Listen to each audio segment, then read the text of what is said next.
Desde antes de Cristo, la taxonomía ha identificado los seres vivos y los ha clasificado según diferentes relaciones entre los organismos, comenzando con el filósofo griego Aristóteles, quien ordenó un sistema de clasificación tradicional de los seres vivos en el reino Animalia y el reino Plantae.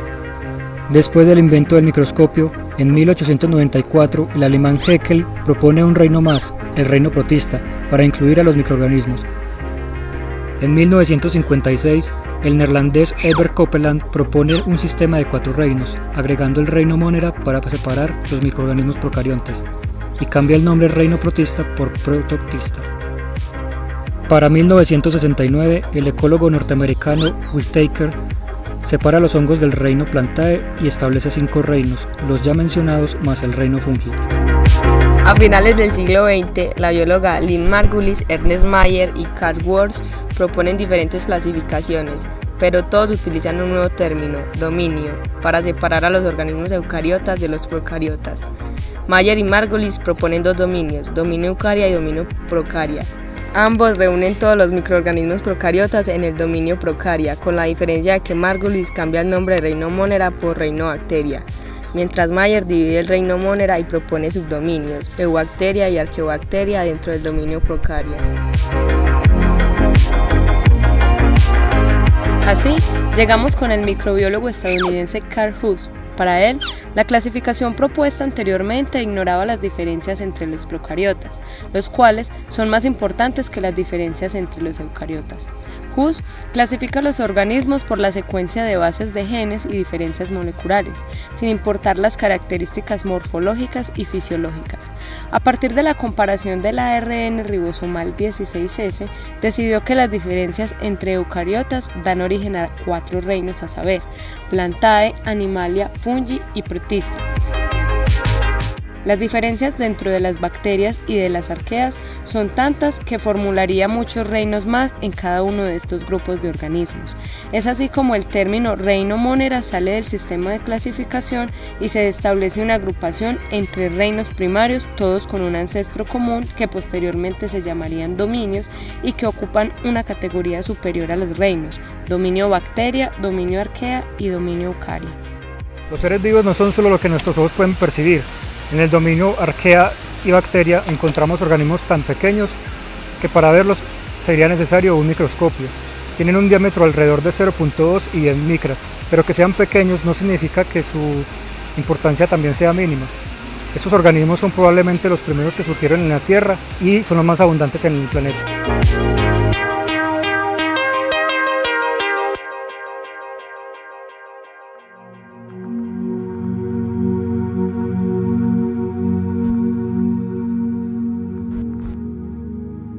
Estos organismos tienen una morfología simple, son procariotas unicelulares, es decir que no presentan un núcleo definido, no presentan cloroplastos o mitocondrias. Además, su tipo de reproducción es asexual por fisión binaria, y según su forma, se les nombra diferente. Esféricos también llamados cocos, bácilos o bastón, espirales o sacacorchos. Sin microorganismos no habría vacas, y tampoco muchos mamíferos. Resulta que los animales no tenemos la enzima necesaria para digerir la celulosa de los vegetales. La solución a este problema lo dan las bacterias que viven en relaciones simbióticas en los aparatos digestivos. Allí, por medio de un proceso llamado fermentación anaeróbica, ayudan a degradar la celulosa de las paredes de los vegetales hasta convertirla en glucosa, principal fuente de energía para el animal. Esto es posible gracias a la capacidad de los procariotas de habitar lugares en condiciones extremas, como muy altas y bajas temperaturas, también altas presiones y concentraciones de sal, y en este caso la concentración ácida y carente de oxígeno del rumen de la vaca. También son causantes de algunos patógenos, enfermedades que llegan a ser mortales como la gonorrea, sífilis o el tétano. Pero las bacterias no solo intervienen en los organismos más evolucionados. Las bacterias nitrificantes toman el nitrógeno gaseoso del aire y lo unen con el hidrógeno para producir el ion amonio, compuesto que sirve como fertilizante natural para el proceso de nutrición de las plantas y para la obtención de alimentos fermentados como quesos, el yogur, kéfir y la kombucha a base de bacterias fermentadas y para obtener el vinagre. Algo muy interesante en la nutrición de los procariotas es que incluye la capacidad de metabolizar moléculas inorgánicas como lo es el hidrógeno, el hierro y el azufre, pero también de compuestos tóxicos como el metano y el petróleo. Por eso se les usa en un proceso llamado bioremediación. Los organismos del reino protista no tienen características significativas que compartan entre sí, ni morfológicas ni fisiológicas. Tienen distintos tipos de vida, diferentes mecanismos de locomoción y ocupan un lugar diferente en la cadena alimenticia. El reino protista comprende uno de los 5 reinos de la naturaleza y contiene a todos aquellos eucariontes que no pueden ser clasificados como animales, plantas u hongos. Ayudan a descomponer y reciclar organismos inertes y producen más del 50% del oxígeno del planeta a través de la fotosíntesis. Los protistas son organismos muy diversos entre sí. Constituyen gran parte de la biomasa tanto en ecosistemas terrestres húmedos como acuáticos y también viven como parásitos dentro de otros seres vivos. Aunque existen algunos organismos protistas grandes y pluricelulares con pared de variada composición como las algas, la mayoría son pequeños y unicelulares recubiertos por teca como las amebas. Su nutrición es autótrofa, fotosintética o por absorción. Se reproducen de manera sexual o asexual y sus organismos son de tipo flagelados, filamentosos o zooflagelados. El término protista fue acuñado por el científico alemán Ernst Haeckel para incluir a todas las formas primitivas de organismos.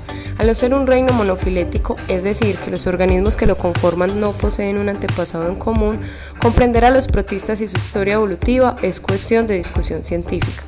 Existen diversas clasificaciones de los organismos protistas. La más acertada es la que diferencia a los protozoos de las algas. Los protozoos son organismos microscópicos unicelulares que viven en ambientes húmedos, acuáticos o como parásitos de otros seres vivos. Existen más de 30.000 especies, entre las que se incluyen taxones muy diversos con una relación de parentesco remota, por ejemplo las amebas, los ciliados y flagelados. Las algas casi siempre viven en un medio acuático, usan el agua para realizar la fotosíntesis oxigenada. Existen algas microscópicas y especies que pueden llegar a medir 60 metros. Las algas carecen de raíz, tallo y hojas, y sus células poseen características que no se encuentran en las plantas ni en los animales. Son la base alimenticia para casi toda la vida acuática, como por ejemplo las algas pardas, las verdes y las rojas.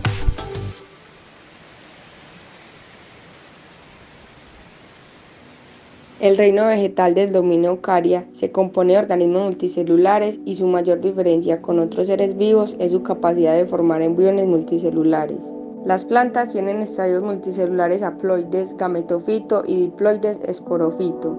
Por ejemplo, en los musgos, que son las plantas menos evolucionadas del reino, el estadio que más se puede diferenciar es el estadio haploide y el esporofito es apenas perceptible. Las plantas son autótrofas gracias a que tienen cloroplastos en sus células y es allí donde realizan la fotosíntesis, donde aprovechan la energía del sol, el dióxido de carbono y el agua para convertirlo en azúcares. Su mayor novedad evolutiva es tener flores y semillas. Los grupos más evolucionados del reino son las angiospermas, a quienes las flores atraer polinizadores y los frutos esparcir semillas les permitió llegar a todos los hábitats y climas. Ayudan a la explosión demográfica y el rápido avance tecnológico que sería imposible sin las plantas. También proveen refugio, alimento, combustibles y medicinas. Brindan placer, ayudan a la liberación de oxígeno en la atmósfera y mejoran la composición de los suelos. ¡Ey, se están comiendo la carnosidad de un ovario fecundado! Hombre, estoy comiendo frutica. ¿Me va a pegar o qué? Estoy comiendo manzana. Excelente. Todos los hongos son heterótrofos, secretan enzimas y absorben los nutrimentos que éstas liberan. Las setas son las formas más representativas del reino, pero también son los mohos.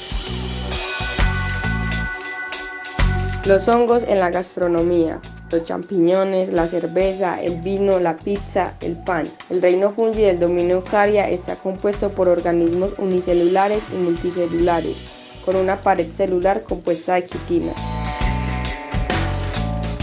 Se dice que en cada inhalación respiramos esporas de este reino, que son una formación asexual y también permiten la reproducción asexual de estos organismos. De igual forma se reproducen sexualmente, y gracias a esto es posible contar con ellos en cualquier ecosistema. Una tarea muy importante de estos es darle vida a lo muerto y hacer que todos los nutrientes se reintegren en el ecosistema, incluso descompone la madera, pues los hongos pueden digerir lignina y celulosa. Desde la antigüedad, Animalia ha estado incluida en las clasificaciones iniciales. El reino animal está compuesto por organismos con características específicas que los hacen indispensables en las cadenas tróficas. Entre los más destacados en estas cadenas tróficas para un equilibrio ecológico están los polinizadores, los carroñeros y los descomponedores. Caso contrario con el ser humano, que generalmente propicia impactos negativos para el equilibrio ecológico. Las características específicas del reino Animalia es que sus células son eucariontes, diploides y haploides. Son pluricelulares organizadas y definidas. Su nutrición es heterótrofa por ingestión.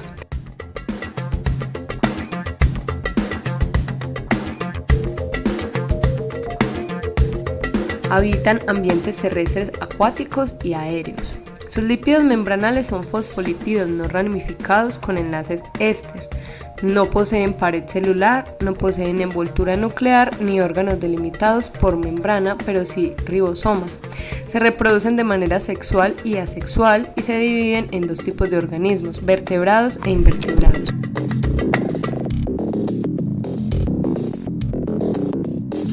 Los vertebrados son los que poseen un esqueleto interno, los invertebrados carecen de él. Entre la subdivisión de vertebrados tenemos reptiles, aves, anfibios, mamíferos y peces.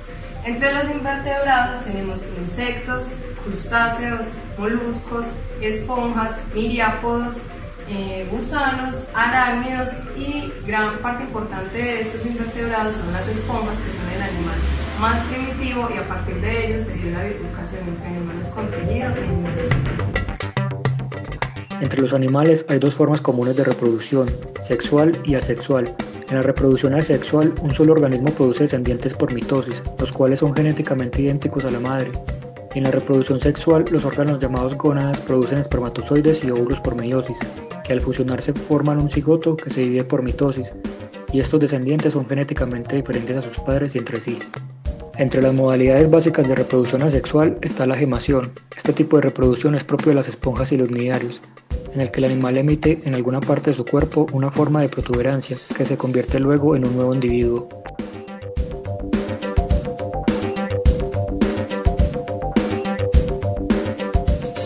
Fisión o fragmentación es otro método de reproducción asexual, por el cual un organismo se divide en dos o más individuos gracias a su capacidad de regeneración en cada parte de su cuerpo. Los gusanos planos, corales, medusas y estrellas de mar son ejemplos de esta forma de reproducción. Y con la reproducción por partenogénesis propio de algunos peces, reptiles e insectos, los óvulos haploides sin ser fecundados se dividen por mitosis y desarrollan un nuevo individuo. Comúnmente en estos animales la hembra es diploide y el macho es haploide. Los tipos de reproducción sexual existentes en animales incluyen individuos unisexuales, cada uno tiene un solo tipo de gónada, sea ovario o testículos. Y por otro lado existen organismos hermafroditas, en el cual este individuo presenta los dos tipos de gónadas. Ejemplo de esto son las lombrices de tierra y los caracoles, que en malas condiciones ambientales o por la ausencia de la pareja pueden autofecundarse, pero siempre prefieren reproducirse sexualmente. Las hormonas que afectan a las gónadas están generalmente relacionadas con la espermatogénesis en machos, y en cuanto a hembras cabe mencionar la ovogénesis y posteriormente el ciclo estral y menstrual.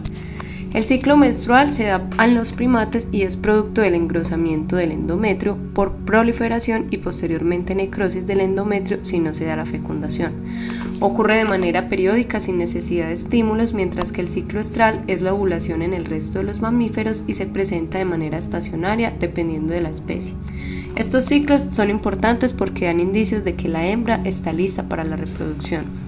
La actividad gonadal tanto en machos como en hembras está controlada por el hipotálamo y la adenohipófisis. El hipotálamo produce hormona liberadora de gonadotropinas y estimula la producción de hormona luteinizante y folículo estimulante por parte de la adenohipófisis.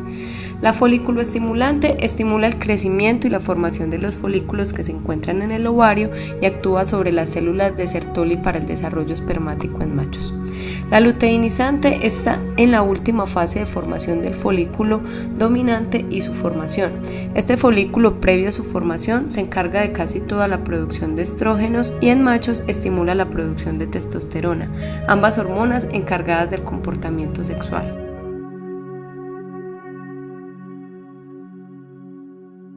A continuación realizaremos la disección de las gónadas del sistema reproductor masculino y femenino.